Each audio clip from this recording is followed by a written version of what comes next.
मेरे प्रिय भक्तों, आज मैं आप लोगों को बताना चाहता हूँ कि जिस समय महाभारत का युद्ध हुआ था उस समय भगवान श्री कृष्ण और अर्जुन और पितामह भीष्म की उम्र कितनी थी। साथियों, जिस समय महाभारत का युद्ध हुआ था उस समय भगवान श्री कृष्ण की उम्र 83 साल की थी और अर्जुन की उम्र 55 साल की थी।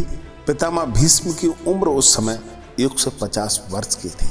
साथियों, जब महाभारत का युद्ध चल रहा था उस समय पितामह भीष्म अर्जुन के द्वारा जब सरसैया पर लिटा दिए गए थे, सरसैया पर पितामह भीष्म 58 दिन तक रहे थे, यानी 2 दिन कम 2 महीने तक सरसैया पर लेटे थे।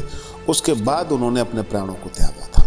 उसमें कारण ये था कि पितामह भीष्म जिस समय अर्जुन के द्वारा कुरुक्षेत्र के मैदान में पराजित कर दिए गए, सरसैया पर लिटा दिए गए, उस समय दक्षिणायन चल रहा था और उत्तरायण आने का इंतजार पितामह भीष्म कर रहे थे, क्योंकि इन्हें इच्छा मृत्यु का वरदान था। ऐसा बताते हैं कि मनुष्यों की 1 साल जितनी होती है उतना देवताओं का 1 दिन होता है। दक्षिणायन देवताओं की रात कही गई है और उत्तरायण देवताओं का दिन कहा गया है। यानी मनुष्य की गणना में हमारे जब 6 महीने व्यतीत हो जाते हैं तब देवताओं का 1 दिन होता है पूरा, और जब हमारे 6 महीने और व्यतीत होते हैं उतनी देवताओं की रात होती है। जब अर्जुन ने पितामह भीष्म को पराजित किया था उस समय दक्षिणायन चल रहा था, यानी देवताओं की रात चल रही थी, देवता सो रहे थे।